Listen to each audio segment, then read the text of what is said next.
続きまして、ALOS-2 データの実用化機会と課題と題しまして、アステラ社 CEO、エリー・ペレッツ様、同じくアステラ社バイスプレジデント兼 R&D 部長、ヨバル・ロリグ様よりご講演いただきます。Mr. Perets and Mr. Lorig, please. Good afternoon. My name is Elly. I'm with ASTERRA. I'm going to present here with my colleague Yuval. He's here. It's a great opportunity to be here.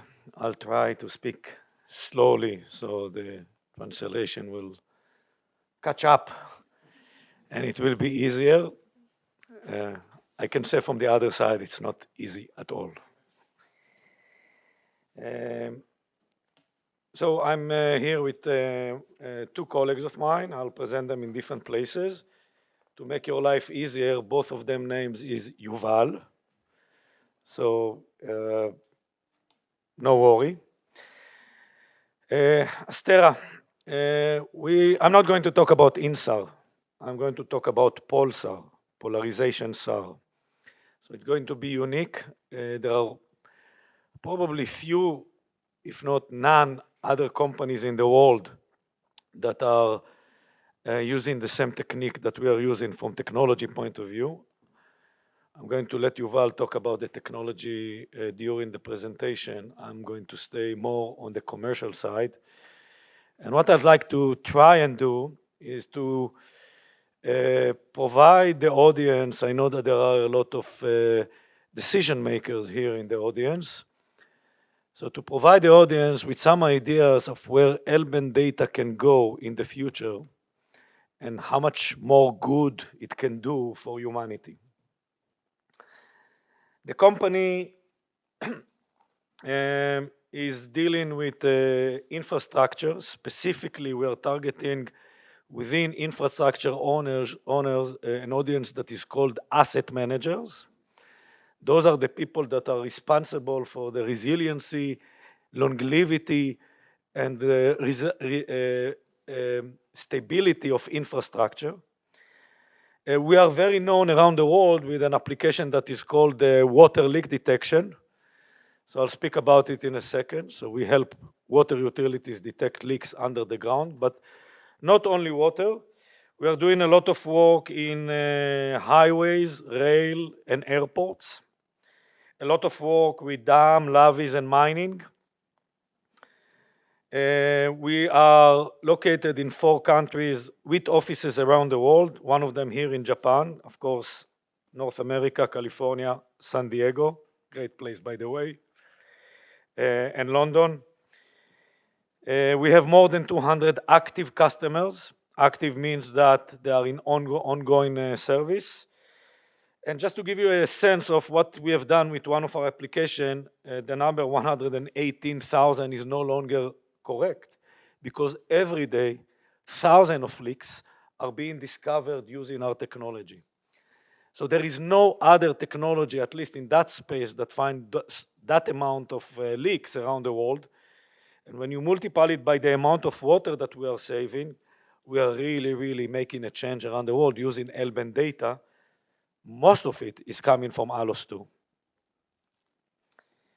We have 15 patents related to SAR, POLSAR technology. We are probably the most advanced AI and machine learning company when it comes to L-band. I'm not trying to take anyone else's place here, but when it comes to L-band, at the beginning, it was mainly geophysicist phenomena, but now, with more than 120,000 leaks and hundreds of thousands of other locations where we measure soil moisture, you can just imagine how big is our database for our machine learning solution. We estimate the market, and I'm probably the first one that throw numbers here, at $54 billion potential money for L-band applications, $54,000. Those of you that are interested, I'm ready to share some ideas behind it. Okay, so the market is quite large, and I will show some segment information later. And when it comes to impact and how we are improving the world, we are talking about billions of cubic meters of water that we are saving, huge amount of energy that translate into carbon. I don't know if you know, but about 20% of the energy generated in Japan is pushing water to us. So if we're losing this water through leaks, 20% of the water that is being lost through leaks is being lost back into the ground. So everything is around the impact that we are bringing to the world. I'm sorry if I misplaced one of you in this table. I have tried to do our best in the way we are segmenting the market, but the message here is that ASTERRA is an extremely downstream company. So on the left side, you see the data acquisition companies, the companies that are actually responsible to acquire data, satellite companies, like JAXA, like Synspective, like Umbra. We spoke about them earlier. And then we have the companies that are basically storing this data and making it available for us. By the way, AWS is the largest, but many other companies like App41 and Skyfire are trying to create a marketplace for satellite data. And then we have the analytic companies, and again, apologies if I misplaced one of you here. Analytic means that this data is being taken in order to generate analytic for someone. ASTERRA is extremely downstream. If we are working with a water company, we are talking to them like a plumbers. And if we are talking with a highway company, we are talking to them like geotechnical engineers. And we need to integrate ourselves into the way they are solving technical issues and infrastructure problems. 3 quick examples. So the first one is in the US. No worry, I'll show some Japanese example later. But I'm talking about, for example, Garland, Texas, very good customer of us, non-revenue water, water that is being generated, going into the system, the water system, and end up back in the ground through leaks. That's non-revenue water, NRW. What we are helping to, with Garland, Texas, we are simply helping them to find those leaks and reduce the non-revenue water. They are already saving $670,000 a year with our technology. They are on an ongoing service with us. So that's an example of where we are saving water, we are saving energy, and we are reducing carbon emission. Another example is Network Rail. So we had here previously, we have a rail company here, I think, and we had a highway example previously. So I don't know if you know, soil moisture is responsible for 75 to 85% of the ground failure. So yes, INSAR is a very important way to measure those ground failures. But what if we could add to that data the soil moisture information that can bring earlier alert or earlier warning of what can go later into ground movement? So this is what we are doing with Network Rail. By the way, they are using INSAR as well. And for Network Rail, we are trying to, of course, handle landslides, potholes, sinkholes, and drainage. Huge area around drainage. So again, when the ground is moving because of drainage issues, it's probably very late. So imagine that we could see the drainage changes way ahead and how INSAR and PULSAR can complement each other. So here, we are saving time, we are saving effort, and we are saving life. It started with loss of 3 people's life with a landslide in Scotland, and this is why they approach us. Another interesting example is the coal authority in Welsh. Coal tips are mountains that are made of coal ash. Extremely unstable structure. When it fails, it's a disaster. Back in the 60s, such event killed close to 200 students in their school in Welsh. And since then, the Welsh government must monitor the coal tip, and with us, they are doing it right now, probably 4 or 5 years. So those are some examples what you can do with PULSAR, which can hopefully open our mind into how we can use L-band data, not necessarily only with INSAR, but we can do other things with it. As I said earlier, we are extremely downstream company. So you can see here an example of how a customer is looking on our data. So they don't really care about the satellite or the wavelength or the angle. I mean, it's really important for all of us. No, but for my customer, if the data will come from a sensor or from a magician, they don't care. They just want to find the leaks. And when they are finding those leaks, they want to find out how more efficiency they are getting using that technology over that technology. So they are measuring themselves as plumbers in terms of number of leaks found, number of leaks per kilometer, what's the total cost of water that they are saving, what's the total cost of energy. And when they are looking on our system, this is the KPIs. KPI stands for the measurements, or it's behind the measurement that they want to ask themselves, their KPIs. And we have a similar system for highways, airports, and other infrastructure companies. They have their own KPIs. With that, I'll hand it over to Yuval. So as you can see, as Yuval is making his way down here, our system is not only about delivering technology to our customers, delivering a solution, and with that solution they can follow their KPIs, take images, take pictures, and this is how we came to the point that we have 120,000 leaks found. Yuval is going to talk a little bit about the technology, and then I'll show you some examples in Japan. He's getting back, don't worry. Hi everybody, and thank you again. Can you hear me? Yeah, perfect. Thank you again for the invitation. Okay, so very quickly about ASTERRA in terms of technology. So Elly already mentioned that we are doing, yep, okay. Elly already mentioned that we are doing Pulsar. So we take a kind of a different approach over here. And roughly, where are we standing with our technology today? So in terms of our own, let's call it intellectual property, today we hold about 15 active patents. Some of them are applied in Japan as well, as you can see over here. We have a few more that are pending. Actually, I think this list is already not updated, as yesterday we got one more approved.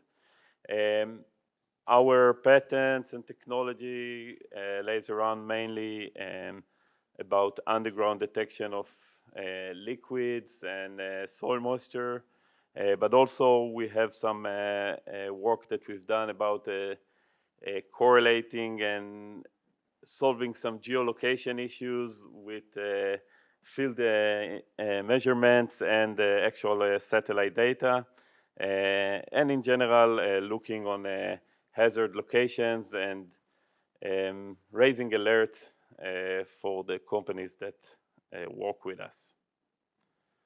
So why have we chose L-band over here? There is the basic stuff that are in every presentation. This is a day and night and all weather imaging device, which is great, like every SAR sensor. Our technology is multi-platform. So Elly mentioned that we work mainly with ALOS-2, but we can work with other sensors. Actually, when we began, we started working on archive ALOS-1 imageries. That's how we built our technology. We can also work with airborne sensors and other L-band satellites which are coming away. Mostly important, the L-band is very sensitive to the dielectric constant. And when we combine this with some quite a lot of empirical analysis that we have made, we were able actually to differentiate even between types of water sources inside the soil. And that's a lot of the magic that we're playing in what we're doing over here. Of course, L-band has a subsurface penetration, and that's an important parameter when you're looking on infrastructure and buried infrastructure. And fully polarized data allows that. Okay, so I know it's a lot of people speak about INSA over here and on a single pole or dual pole, but actually the quad pole, which ALOS-2 brings amazingly, is very accurate, and we were able to achieve quite a lot of very interesting applications with it, like Elly mentioned. In terms of our team at the company, so we are formed and we're kind of merging knowledge in geophysics. My original background is in earth sciences, together with engineers that are working on signal and image processing. And we combine it also, as we built our own database, we combine it with machine learning engineering. We have developed a unique, I would say one of its kind, deep learning model for leak detection using L-band SAR, which is based on a unique data set that I believe that only we hold during the time of our business. And at the end of the day, we bring it up to the platform that Elly demonstrated, which is a multi-product platform to the clients and delivering them actionable insights. I'll be happy to take afterwards some technology questions during the mingling time. Yeah. But back to business, because it's all about how to bring good to the world. So there is a lot of marketing research behind what you see right now. This is the total market potential. It's called sum, TAM, and SOM, those of you that are coming from business background. And we are talking about huge business opportunity here. Only in the water sector, it's 1.2 billion. In the dam, lavies, and mining sector, it's 7.8 billion. It is more than 14 billion in the oil and property. And we know that we can do agriculture, carbon trading, climate energy, and insurance. So altogether, it can go to a staggering number. And earlier I spoke about the TAM. The sum, the available market, is $24 billion. So we can do a lot with L-band. Some Japanese stories. So we have more than 114 customers. I have heard that we have actually 4 prefectures that are using with our technology here, not 2. Correct, Yuval?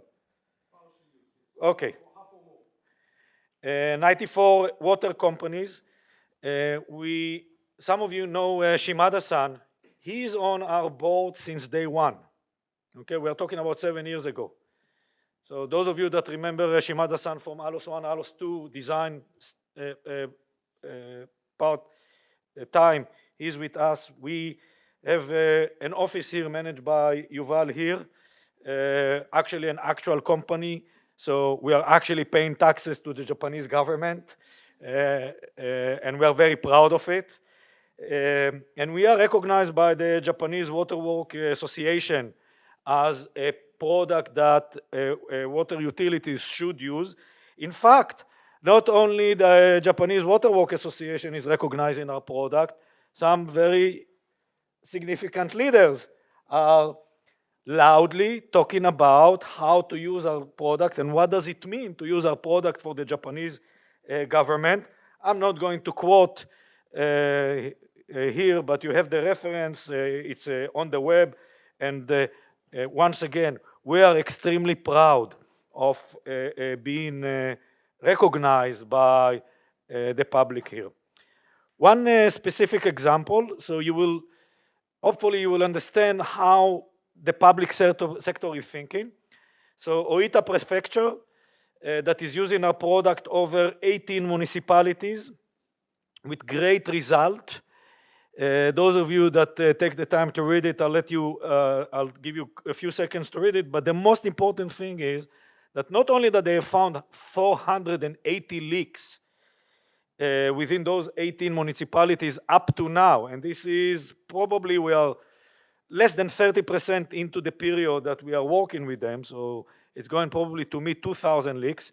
When we multiply it by amount of water and carbon and so on, it's a very large number. But basically, according to them, the way they are measuring what we are doing for them, they are taking 9 years work, reducing it into 2. Now do the ROI for them, and you will understand what is the impact of what L-band data can do for the Japanese market if we will multiply it by the overall territory. And with that, I want just to take you back into the overall SAR market. And when we look on the X-band, L-band, and C-band, we can see how big is the X-band opportunity and where are we in L-band. I can assure you that 10 or 15 years ago, such a convention took place where people were asking, what is it that we are going to do with X-band data? Who is going to buy it? What are the applications? Who is going to use it? And now we have hundreds, and more is coming. Just look on Syspective. We have, who is here from Syspective? So we have, yeah. So you guys are continuing to launch, correct? Umbra, ISI, Capella, all of them are planning to have 40, 50, and more satellites. And how many L-band satellites exist right now? Very, very few. One day, there will be such an image on L-band satellite because, sorry, that was up until 21. Now, since 21, you can see how big the market and how it evolved.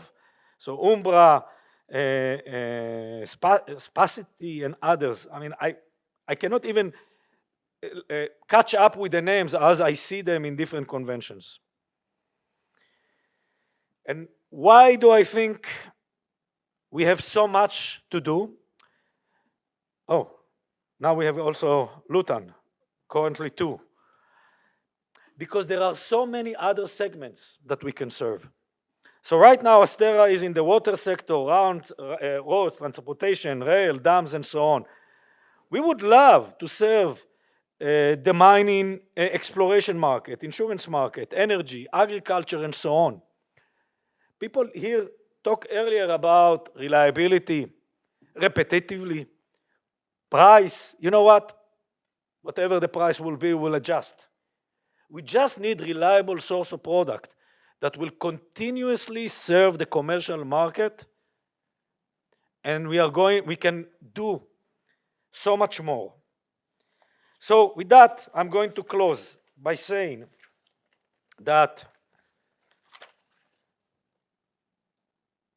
ALOS-2 is responsible, ALOS-2 and whoever came up and with the sensor and running the product right now, and they're running the sensor right now, and hopefully with ALOS-4, is responsible for doing so much good for humanity. There is so much more we can do. And I hope that I've been able to communicate to you what is the opportunity and where we should go as a community in the future. Thank you so much.